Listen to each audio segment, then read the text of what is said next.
You're listening to the Womanpreneur Podcast. Empowerment in business and life. Welcome back to another episode of the Womanpreneur Podcast. My name is Melissa Moats, and I am here with my amazing friend, Amanda McEwen. I love it. Hi. My name's a song. Hi. Hi. Guess what we're going to talk about today? Why don't you tell everybody? What's holding you back? What is holding you back? Okay, go ahead. Well, it's a very important question because I know a lot of people are being very reflective right now and they're trying to use some extra time they might have to figure out what they want to do, how they can make their dreams come true. I'm rhyming like you now. That's weird. Ooh. What's happening?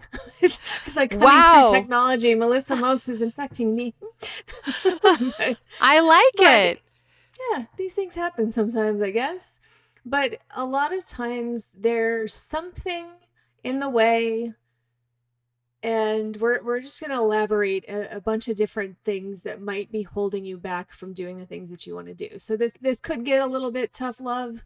This could be a little bit, okay, you need to hear some harsh truths because a lot of the things holding you back is you. Yep.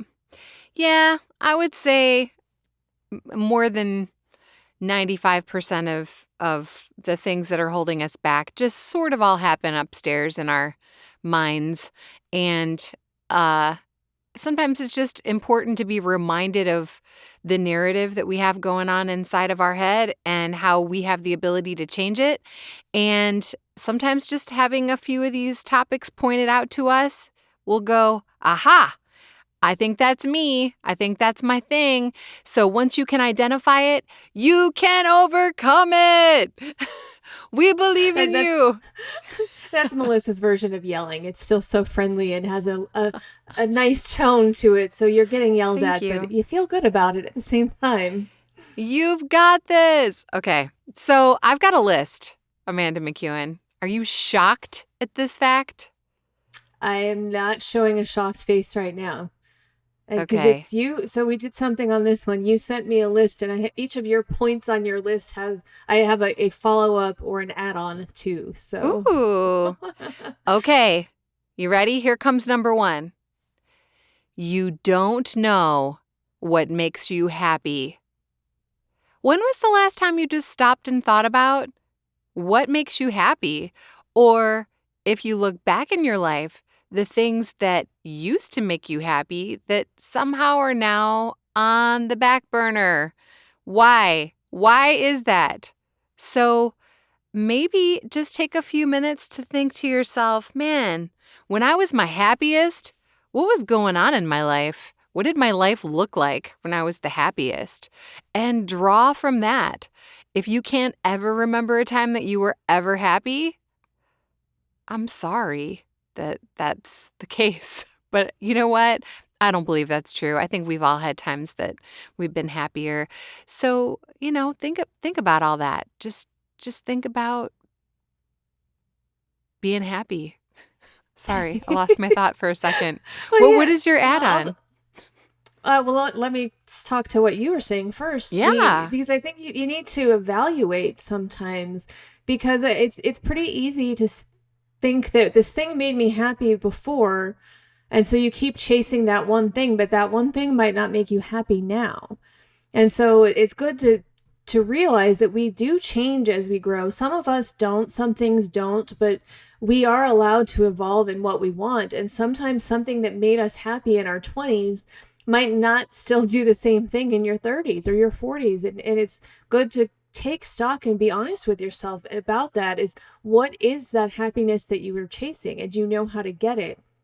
And in which my follow-up is that you don't know what you want.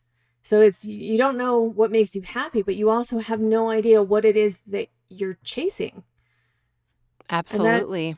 If you don't know what you want and you don't know what makes you happy, of course that's going to hold you back, because you don't even know what you're trying to do. You're just going through the motions of the day. So it's like, sit down and have a really tough conversation with yourself, or, some reflective time where you really keep it real. And you might not know how to, you know, come to the decision of like what makes you happy and what doesn't make you happy. I would do a pro and con list of life. I'm a listy kind of gal. It helps a lot. Maybe write down everything in your life that, brings you joy, from the smallest things to the biggest things, and then all the things in your life that you don't like or you are very unhappy with, because sometimes the contrast is a really helpful tool to work with. It's looking at all the things that you don't like can really help you identify with the things that you do like. So there's a healthy balance there. Make a don't like it list. Don't like it, don't want it, don't need it. God. That list I've always found very helpful, because there are times when maybe it's not clear and I know I want something, I know I want to do something differently, and I just haven't figured out what it is yet. But it's pretty easy for me to figure out what things I don't want. And so sometimes it is good to start with that, and that it kind of just helps clarify what it is that you want to do. Yep. Having the understanding of the things you don't like can really bring clarity to the things that you do like. Absolutely. Shall we continue? Because I've got getting quite the feisty this lineup. episode. I have a lineup here. Next go one. for it. You have no goals. You have no goals. What? How can you not have any goals? You need to sit down, and think about your goals. What is wrong with me? I'm real silly right now. Amanda McEwen, do you have any goals right now? Probably. I know. I'm a person who doesn't do well when I'm put on the spot. I do. But not. You don't have to share them, but I was just asking you, like, if you have some, if you're working on some things. I have some goals. I have some things I'm working on. And, I think it's really healthy because it's a driving force. It's like a theme, It's like I have a theme in mind for the next month or the next few months of things that I'm working on. And I feel like I'm always like trying to improve myself, my work, my family. Like I'm always just trying to make everything next level, making things the best I can possibly make them, because I think the truth is, I learned this from Tony Robbins. Tony Robbins says, if you're not growing, you are dying. It's like you're stagnant. I was like, whew, that's a little harsh. You're not growing, you're dying. Really? There's no in between. But if you think about it, we are constantly in a state of evolution and everything is evolving. So you want to continue to grow. You want to continue to evolve. And goal setting is a really important part of growth, is challenging yourself. It could be, a goal could be, to get out and go for a walk if you don't do that. A goal could be completing a Netflix marathon. I don't know. But, having goals is really important. What do you have to say to that? Having goals can, or when you have no goals, it can be problematic. But the other part is, if you have goals, but those goals aren't clear, we need that clarity, and the specificity is the very important part of the goals. It makes them easier to attain when they are more specific and you have an idea of how to do it. So if you're going for these walks because you're trying to lose weight, that's a very specific thing. I'm going to go for a walk every day, versus the goal just being, I need to lose weight. Like Right. there's so many ways that you can do that. So you have to narrow it down to the specific ways that you can put into action that are going to help you get closer to that goal. But when it's just a vague general idea, that you can't really make progress with that, because you need to what's the word that I'm looking for? I go back to like where in a lot of podcasts and a lot of courses and different things that they always say that you really need to niche down your audience. And so it's kind of the same thing. Like it's great if you have this big goal that I want to develop an online course. Okay, well, what is it going to be? I don't know. I just want to do an online course. You're probably not going to make a whole lot of progress on that. Whereas if you have a specific topic and ideas of how the modules will break down, like all the different steps that go into it, now you have things that you can work on to get towards that goal. But if it's too big, you're probably going to get stuck not going anywhere. Absolutely. Specificity is where it's at. How great of a word is specificity? It's a good one. Say it, Amanda McEwen. Specificity. Doesn't that feel good? I'm glad I didn't stumble on that one because I do like that word. Specificity. I like it. But yeah, so having some goals is important. I think all of us would agree that if you don't have a goal, you're just sort of going through the motions. And I think that leads to feeling kind of lackluster, melancholy, just stagnant. And that's no fun. Here's another one. I'm going to clear my throat so that I can really make it profound. All that yelling is getting to you. You're afraid of failure. You are afraid to fail. Don't be afraid. You know what? Failing means you're doing. Failing means that you are putting yourself out there, you are trying things on for size, and you are learning and you are growing. And Amanda McEwen and I don't believe in failure. There's no such thing as failure because every time you quote unquote fail, all you did was you course corrected and you gained more insightful information that you can apply to your life. So it's winning. It's winning some great info. I don't know. What do you got? There's a song lyric I like, and it says, "There is no failure here, sweetheart, just when you quit." So it's like, and it of course it's a U2 lyric because that's what I know. But it is. It's that thing. Failure. I know it's scary to fail, but failure is how we learn and grow, and you have to make mistakes in order to figure out how to do things better.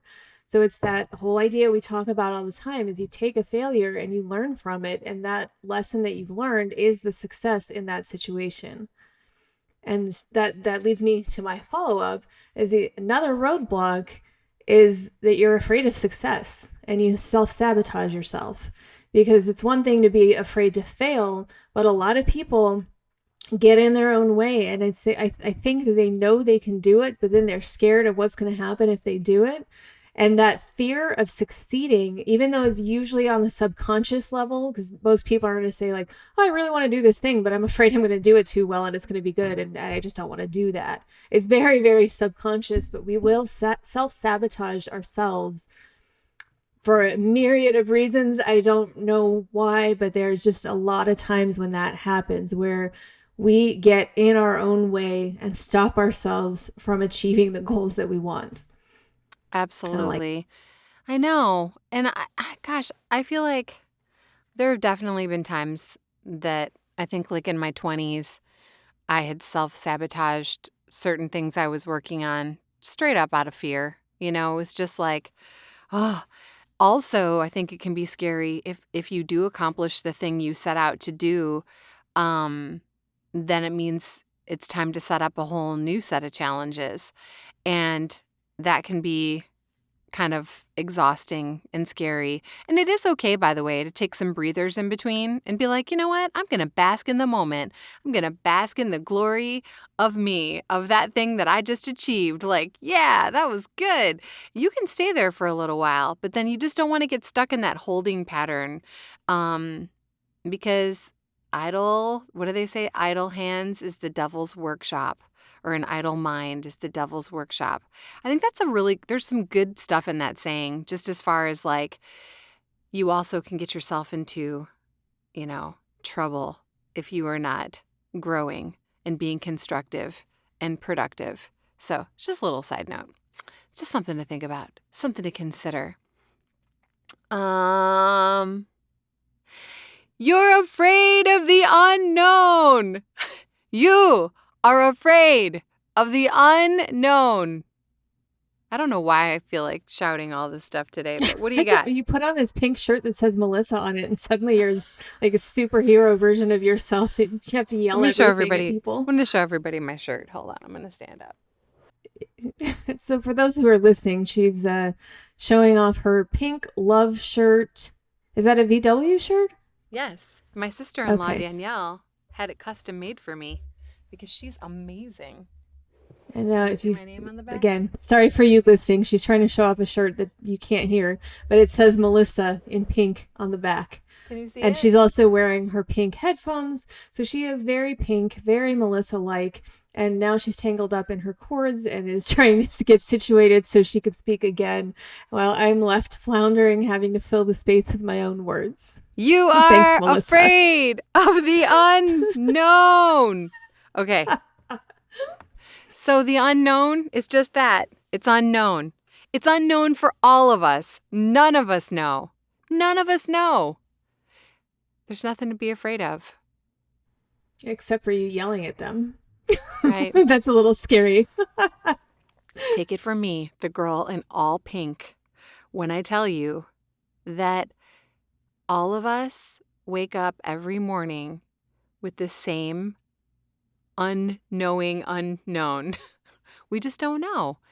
And I know that that is scary, and some people like definites. They like a sure thing. But really, there is no such thing as a sure thing. You just don't know what is going to happen moment to moment in your life. And that's what makes life so beautiful. That's what makes life so precious, is we don't know when the last day is going to be that we are on this planet and in this experience. And so that's why it's so precious, and we should cherish it so much. We don't know. I mean, like, look at the situation we're in right now, being under quarantine or whatever, stay home, whatever we call this. What do we call this even? Lockdown? Quarantine, I don't know. lockdown, stay-at-home orders.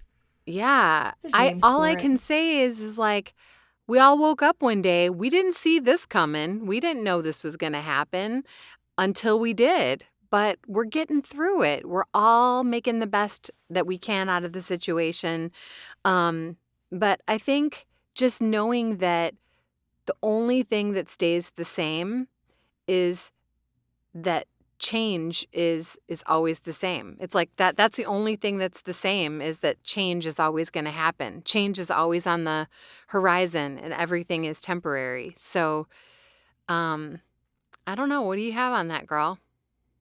Yeah, my follow-up with that is that you're going to get stuck if you won't accept that you can't control anything. And you can't control everything. And that's a big thing, because a lot of us, we do what we want to do the way that we want to do it, and we want to control everything. And if we can't control everything, we get really scared. But at some point, because you don't know what's out there, that unknown is always going to be there, because you cannot control. I guess there are some things you can control, but you can never control everything. And you have to have some kind of faith in yourself and your abilities, and knowing that you can overcome any situation that you're thrown. And that might be hard to hear right now, because people are very scared and very unsure, because we just got hit with a massive unknown that was completely out of our control, and it's causing people to spiral a little bit. But you know what? We get through things. And sometimes we get thrown a curveball, and we just need to do what we need to do to move forward and do the best that we can to stay positive and keep working towards something and not get defeated. Because if we're putting it out there that we're only going to do the things that we have complete control of, then we really can't do anything, because something can always happen. You just don't know. So we can't let that stop us from going for what we want.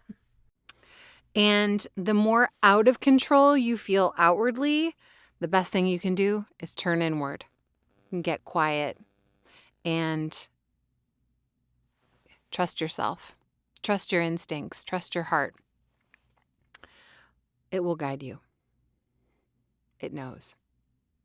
Don't be afraid. You ready? I got another one. I'm ready for this one. I know. You're not likable. No one likes you. I'm just kidding. Not no one. Just some.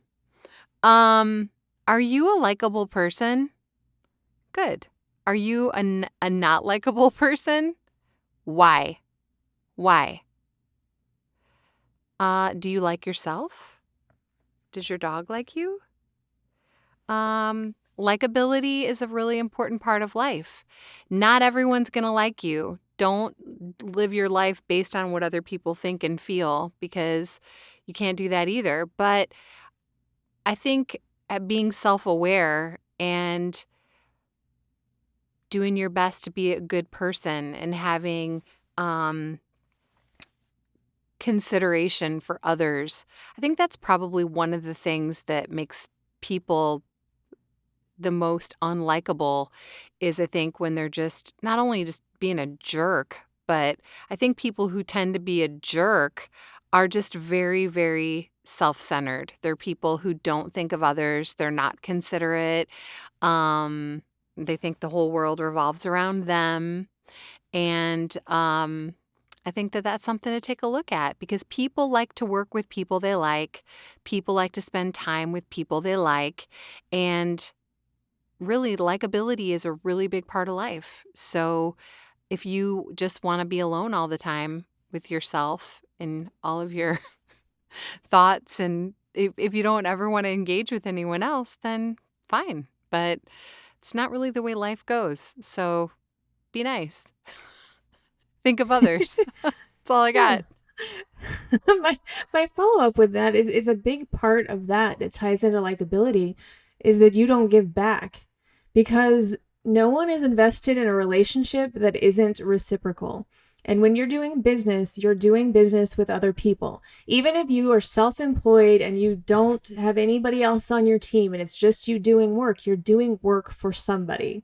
And so you are always have some kind of relationship with the members on your team, with your client, with your vendors. There's a number of different people that you have to work with. And if you are the one who's always taking and you expect everybody else to help you and you're not willing to give anything back, you're not going to move forward, because people need some kind of balance there. And sometimes we'll get to a point, they're like, all I'm doing is doing this extra work and going the extra mile for this person time and time again, and I'm getting nothing back. They're not going to stay in that relationship. You have to give as much as you take for things to work out the way you want them to. Yeah, I think give and take, healthy balance of being reciprocal is where it's at. I'm totally with you there, sister. Well said. Man, you are a smart chick, Amanda McEwen. Did you hear that Velcro? That was my watch. Sorry. It was my watch got a little loose. It was bothering me. I had to tighten it up.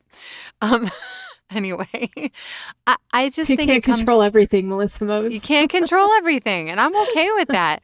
Like, I definitely surrender a lot to things. I'm like, you know what? I'm not going to try to swim upstream. I'm not going to try to just go against the grain. I am going to go with the flow and surrender. And a lot of times that takes me to the next thing in my life that is like divine timing, right where I'm supposed to be. I really trust in that. But going back to likability, people like to hang out with people they like. People like to work with people they like. Just be nice, just do your best. Be your best you. And be nice serve. And be human. And remember that whatever you feel, other people feel that too. So put yourself in somebody else's shoes before you're quick to judge and get upset about it, because that goes back to kind of the being selfish and not giving back, is just not putting yourself in somebody else's situation to understand where they're coming from. If you don't do that and you only are willing to see things through your own lens, your own perspective, people aren't going to like you that much, because you're not relatable at that point. Yeah. And I always do my best. I always want to like everybody. Like, that's like a personal mission for me. It's like I always want to find the best in everyone. I always say, okay, Melissa, this person is rubbing you wrong. Okay, we could focus on that, but we could also focus on the things we really like about this person, and let's dig deep and let's see what we can find that we really like, and let's dig into that and look at that, So I think probably the two things that drive me the craziest about people that I dislike the most, I think are when people are not thinking of other people's, not having consideration for other people, not being in touch with their uh EQ, their emotions and how they're speaking to other people, and they're just not being sensitive to other people around them. They have no filter. I just think that really comes off for me is like a big, like, ugh. The other thing that gets on my nerves a lot is when people are like hardcore know-it-alls. Like they have to know, they know everything and they know that too, and it's just like, calm down. Just calm down. I know you're smart. That's great that you've got a good brain in there, but just take it down a few notches. Like, those are probably my two things that, and also when people are super judgmental, of others. I think that is like, ugh, makes me feel a little icky. So I think if you are struggling with liking or not disliking someone, do dig deep and try to look for the things that are the most likable about a person, and hopefully you can find some good in there. I don't know. Did I tangent? I don't know. Was that tying into what we were talking about? I think it was.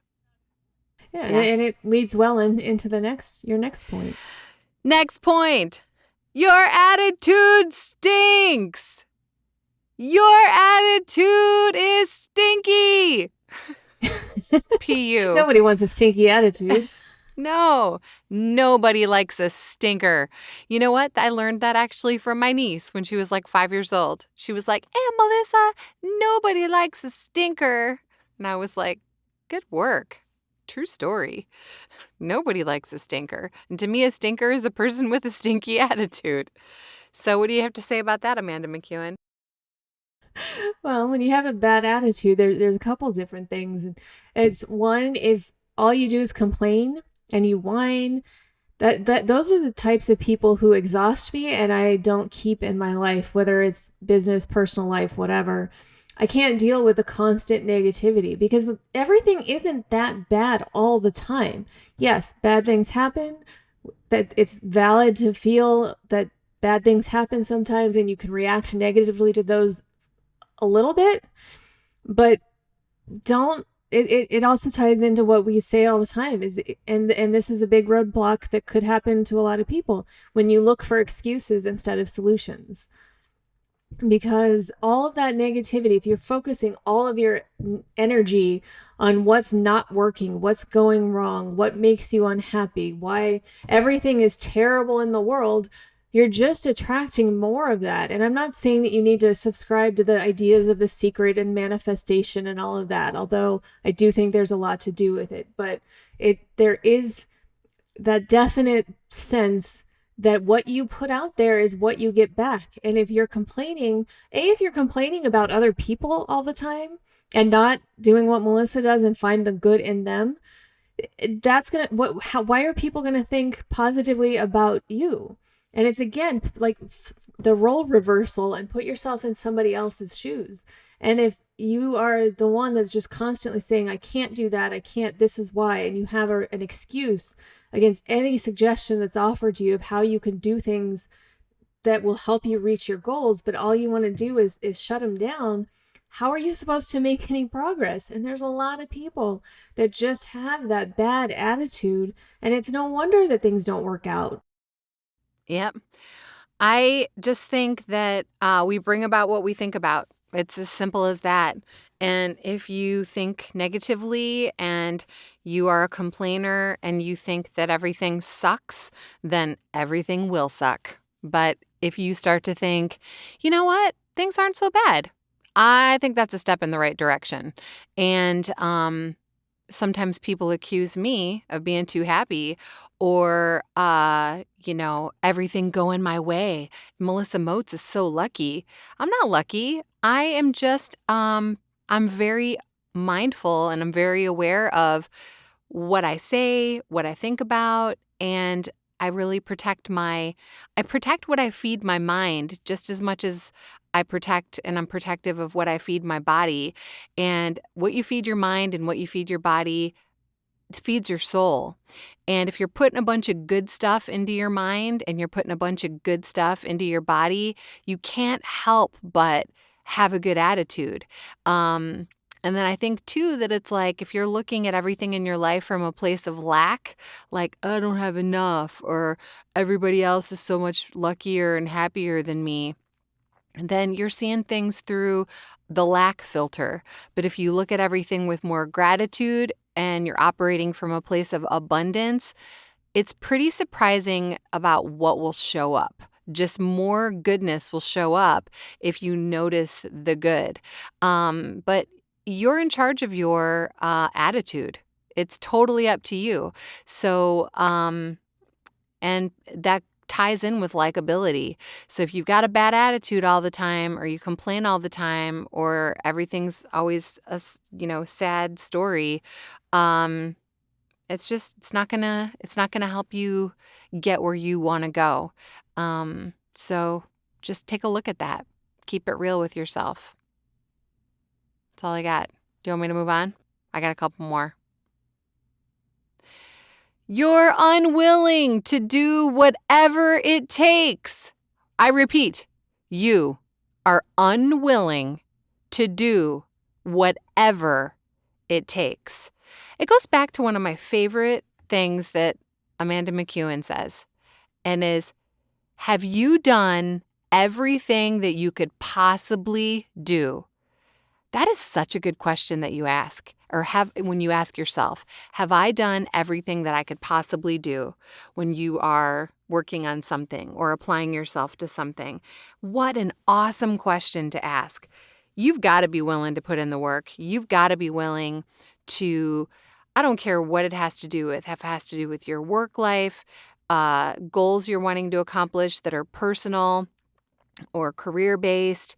You've really got to be willing to do whatever it takes. Your reason for doing something has to be so much more screaming yes than your excuses.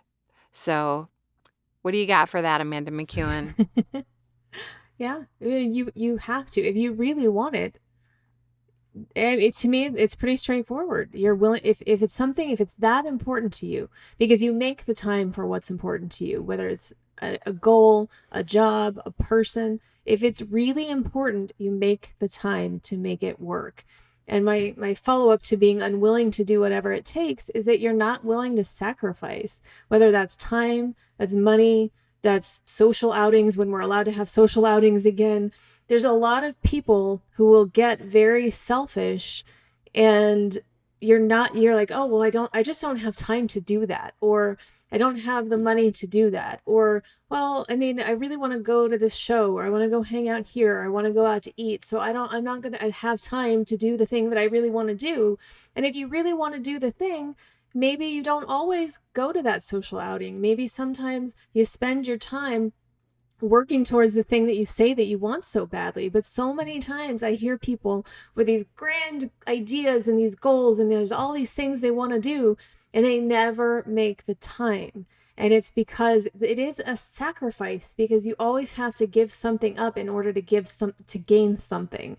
And so you really have to weigh your priorities and figure out, what are you willing to sacrifice in order to achieve that goal? And sometimes it's a short-term sacrifice. You might have to give up a lot of time for a few months or something like that, so you can really focus. And once you have this thing going, whether maybe it's your new business, you have to dedicate a lot of time in the beginning.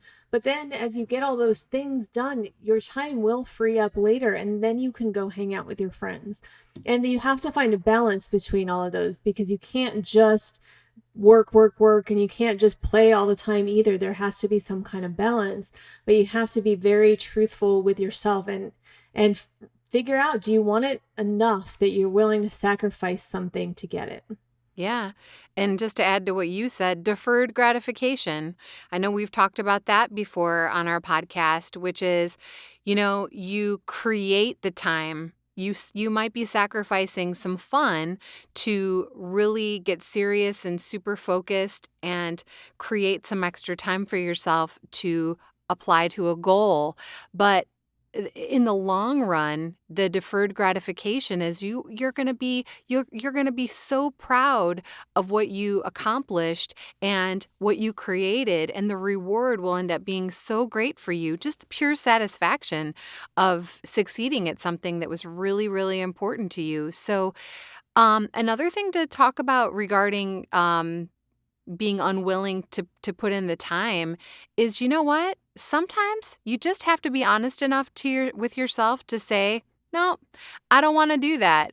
Well, then I guess it wasn't something that was that important to you after all, or nope, I don't want to make time for that person. Maybe that person isn't, a major priority in your life, and you have to look at that. Or, you know what? Nope. I'm not willing to do this or to do that. Nope, I'm not willing to get up and exercise. Maybe weight loss really isn't that big of a thing for you, or your overall health and fitness goals. Maybe you are just fine with where you're at, whatever the case may be. That's okay, but I think being able to say out loud, I don't want to. I don't want to do that. There's power in that, and you should just own it and say, no, don't want to. Instead of I can't, I won't. Well, it makes me think back to like my teenage years, because my brother and I think I was 13 when my brother and I got our first guitar, and we pretty much taught ourselves how to play, and it was a lot of fun. And that carried on. We was just kind of figuring stuff out and doing it on our own. And then when I got into high school, I think my freshman year, I'd taken a guitar class, and that was a lot of fun too. And then what happened is I knew a lot of people who played guitar and they wanted to be in bands, and I never wanted to be in a band. And the people who if they were so passionate about it, they would spend hours a day practicing and learning and just getting better. And I realized I don't have any passion for this. It's just something I'm doing. It's fun and I like it, but I don't want to be a musician. I don't want to be in a band. It's just something that's fun to do. And so I pretty much let it go, because I just knew that I didn't have that same level of attachment to it. And I was watching like my close friends that would sacrifice all of their free time to practice and get better at the guitar, because they wanted to be in a band. They wanted to be professional musicians and really go somewhere with that. And I just realized like I don't have that drive. And if that's what it takes to, I don't know, like this is just a hobby for me. It's just something that's fun. And it was good to have that distinction early on, because I've looked for that as my life has gotten longer, and it keeps getting longer.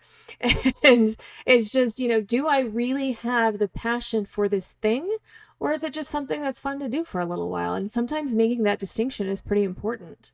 Heck yeah, girl. I second that. Which ties right into you have too many interests. You have too many interests. Well, way to be so cultured. Way to be so eclectic. You know what? Says the woman who wants to do all the things. I was just going to say, I'm such a hypocrite. Do all the things. No, I want to do all the things, but I also have learned that I can't do them all at one time. I want to do all the things, but the way you do all the things is by doing them one at a time. Probably my biggest learning thing in the last, my personal growth for business and life in the last year or so has been being more focused on things. When I sit down and I'm hyper focused on one thing that I'm working on, I just can move mountains. I can get so much accomplished, and I feel like I create better work when I'm not trying to bounce around and do a little bit of work on this and a little on that and a little on this. I don't like to be fragmented and give my best. It's just not possible. So That's a big takeaway for me is do all the things, just do them one thing at a time. What do you have for that, Amanda McEwen? The add-on for that is that you're disorganized. Because it's fine if you have a lot of interests and you want to do a lot of things, but you have to be organized in that. And following up on what you said, it's important to do one thing at a time, because when you're too scattered and you don't have that organization of being able to really focus on a thing, because like if you're just jumping from thing to thing, and it's really easy to do that, especially in your head. You have one idea over here, and then one jumps over here, and you've got another one over here, and then there's so many thoughts, but then you're not actually doing anything. And the doing part is the way that you get things done. You actually have to do it. And so some level of organization and prioritizing those interests. So maybe saying, okay, I need to put the guitar lessons on the back burner, and I need to focus on building my website, or whatever it is that you need to do. It's getting a clear picture of all of the things and then starting with one. And really, I think it's important to do one thing, because then you feel that feeling of success and like accomplishment, and okay, I did this one thing, and then you're more motivated to do the next thing. But when there's just too many and all those interests are just floating around in your head, a lot of times people just get stuck and they don't do anything at all. Yeah, I think when you have too many things on your plate, it can be like you can experience total overwhelm. And the other thing that goes with when you complete an item or a thing that you're focusing on, it's also very confidence building. It's like you feel so much more confident to say like, wow, I just accomplished that. I did that myself. And now I know I can do this next thing. You really can build more belief in yourself. There was something else I wanted to say about doing too many things. I just don't think you can do your very, very best if you are not digging deep with focus and time and energy and brain power on something. So that was just the other thought I had. Somebody's calling me right now from Because LA. if you're getting scattered, I think you're getting scattered, then it's just what you said. You can't give your best to everything and everyone at the same time. There's only so much of you to go around. There's only so much of you, your energy, your time, your abilities. And if you're trying to give a little bit to everybody, you're not really giving the full effort to one thing. And so all of those little things, you're probably not doing as well as you should. Whereas if you take one specific thing and focus all of that onto that one thing, man, you can do really great at that thing. And then it's done. And then you can focus all that energy onto the next thing. And then you're having a series of successes instead of a whole bunch of things that aren't getting done. Yeah, I had to really keep it real with myself, especially with business related things that I was wanting to work on, like from, you know, redoing our website for the studio to, a lot of other tasks that were important to me. And I prioritized them. That's what I was looking for earlier. And I got slightly sidetracked because I lost my thought. And it was, if you want to do all the things, write down all the things and then look at them and figure out, for me, seeing them visually. Number one, it helps me lay out things in a certain order that makes sense as far as an approach is concerned.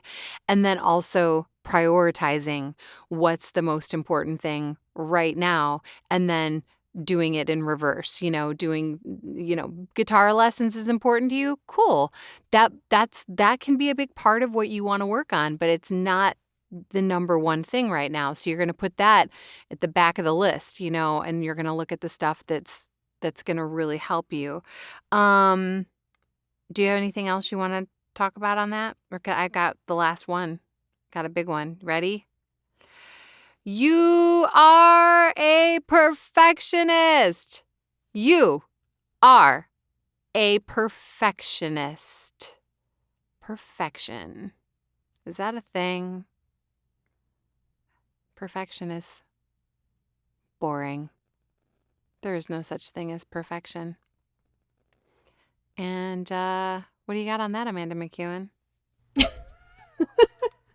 That was it, huh? You just wanted to say the word? Yeah, go ahead. I got a lot of thoughts. I think but it's good.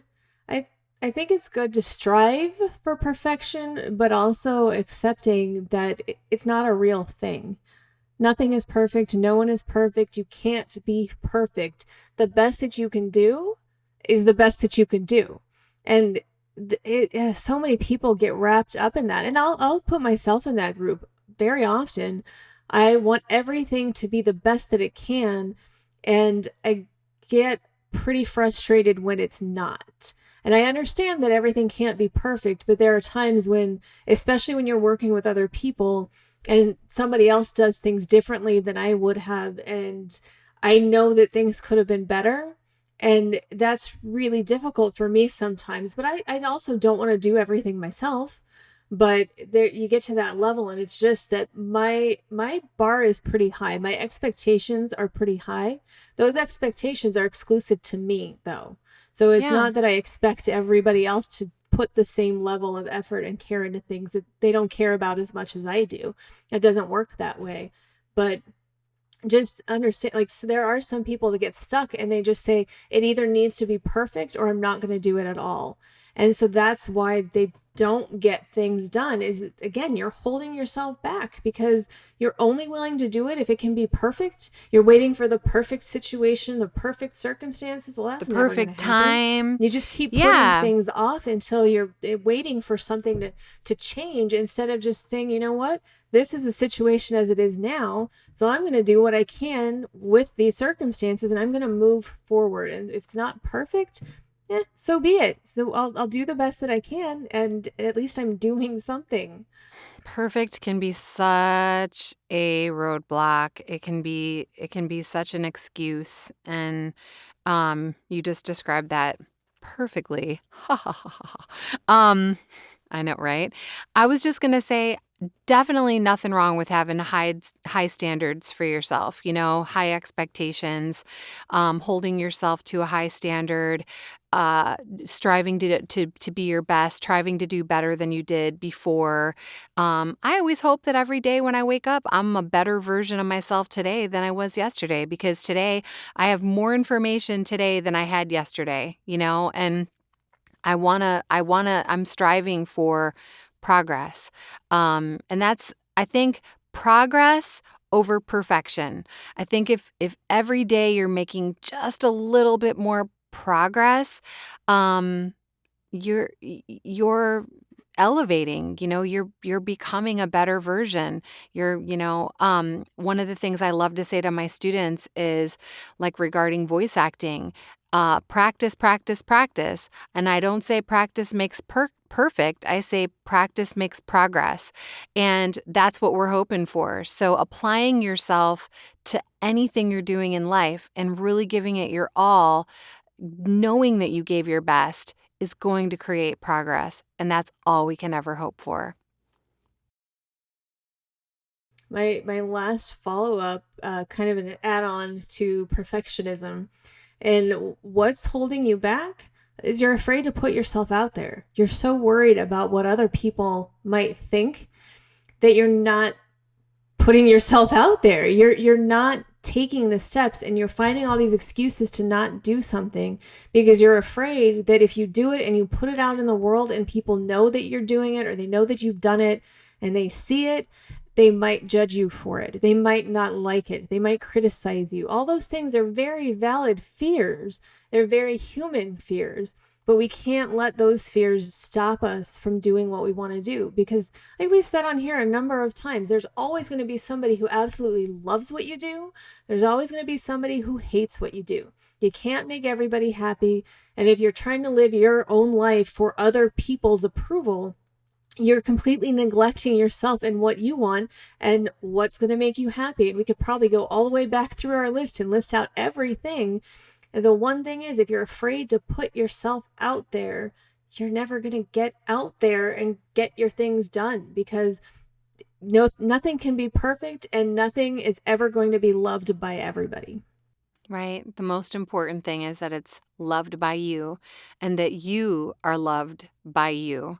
At the end of each day, when you get into bed and you think about your day, at the end of the week, you think about your week, whatever the case may be, look back on it and have a sense of pride, have a sense of feeling of accomplishment because you're doing things for yourself. You're crafting your best life because you're doing it on your own terms. You're a creator.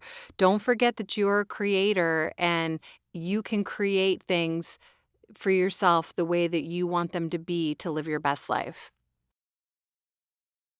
If you're proud of what you've done, that's all that really matters. If you know that you did a good job and that you're proud of the business that you built, of the products that you created, of the services you offer, that's what really matters. It doesn't matter what everybody else thinks because they're not you. They don't have to work with you if they don't want to. There's so many reasons.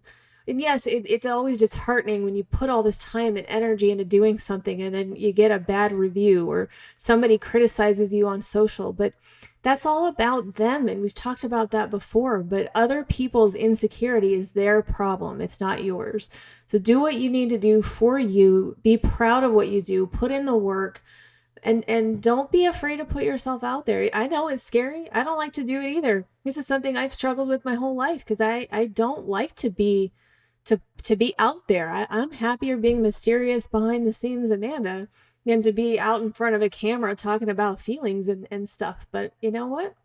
Hey, that's what we're doing because it's important to us and we like what we're doing. And so that's what we're not going to worry that somebody else might not, because then all that does is stifles our own beings, our own happiness. And there's really no reason to do that. Absolutely. Well, I feel like as we kind of wind down today, this whole episode was what's in your way? What's in your way? And the things that we shared today are really common roadblocks, if you would, or things that get in a lot of people's way. And we just wanted to have a nice conversation about it and just some food for thought, get you thinking about it. What gets in your way? Was there something that gets in your way that occurred to you that we didn't cover today? Drop us a line on social. We'd love to hear about it. We'd love to have a further conversation about it and see how we can, shed some some light on it, or some fun, or some profound thoughts, or whatever we can do that will help, lift you up. But the idea here is, if you got a roadblock, let's just turn it into a little baby speed bump.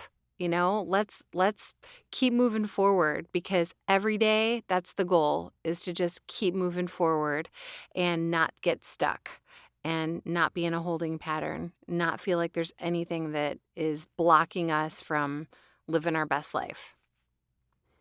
So that's all I got today. How about you, Amanda McEwen? Just keep moving forward. Do what you need to do. Put in the work, all the stuff that we always say, but be honest with yourself. And we're asking you, what's holding you back? Maybe some of the things we've talked about today are on your list. I have an 80s song to sign off with. Of course you do. Ain't nothing gonna break up my stride. Ain't nothing gonna slow me down. Oh no, I've got to keep on moving. Ain't nothing gonna break up my stride. I forgot the rest of the words. Oh no, oh no. Got to keep on moving. I was fading out. What I love is you always tell us when you're fading out, as if we haven't figured that out. And now she's hiding behind her screen. God, it's so funny. I hurt you, Amanda. You don't watch McEwen. these videos. You're kind of missing out on a lot, but we are glad that you're listening anyway. Thank you for tuning in. We wish you a beautiful day. Make some progress today. We know you can.